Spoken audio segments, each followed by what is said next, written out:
পটুয়াখালীতে তরমুজ খেতে ডং ঘর থেকে যুবকের গলা কাটা মরদেহ উদ্ধার।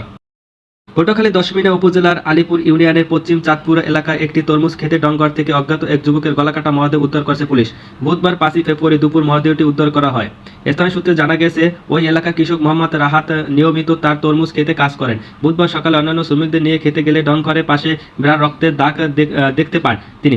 এরপর কাছে গিয়ে দেখতে পান নিচেও জমাট বাঁধা রক্ত রয়েছে। এ সময় ভয় পেয়ে তিনি বাড়ি গিয়ে স্থানীয়দের বিষয়টি জানান। পরে ইউপি সদস্য চেয়ারম্যানের মাধ্যমে পুলিশকে অব্যাহতি করা হয়। খবর পেয়ে দশমিনা থানা পুলিশ ঘটনাস্থলে যায়। এ সময় তরমুজ খেতে ডং করে খড়কুটা ভেতর থেকে শরীরে বিভিন্ন স্থানে ধারালো অস্ত্রের আঘাতের চিহ্ন থাকা অজ্ঞাত এক যুবকের গলাকাটা মরদেহ উদ্ধার করে পুলিশ। এই বিষয়ে আলিপুর ইউনিয়নের চেয়ারম্যান আতিকুর রহমান সাগর বলেন, আমি ইউনিয়ন পরিষদের কাছে ছিলাম। দুপুরে খবর পেয়ে ঘটনাস্থলে আসি। পুলিশ উপস্থিতিতে হয় ডং ঘরের ভেতর থেকে খড়কুটার নিচে থাকা মরদেহ উদ্ধার করি।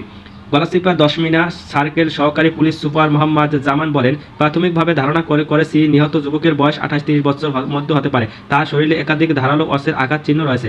পরিচয় শনাক্তের জন্য পটুয়াখালী গোয়েন্দা শাখার মাধ্যমে তার হাতের ছাপ সংগ্রহ করা হয়েছে। এর মরদেহ ময়নাতদন্তের জন্য পটুয়াখালী মর্গে পাঠানো হয়েছে।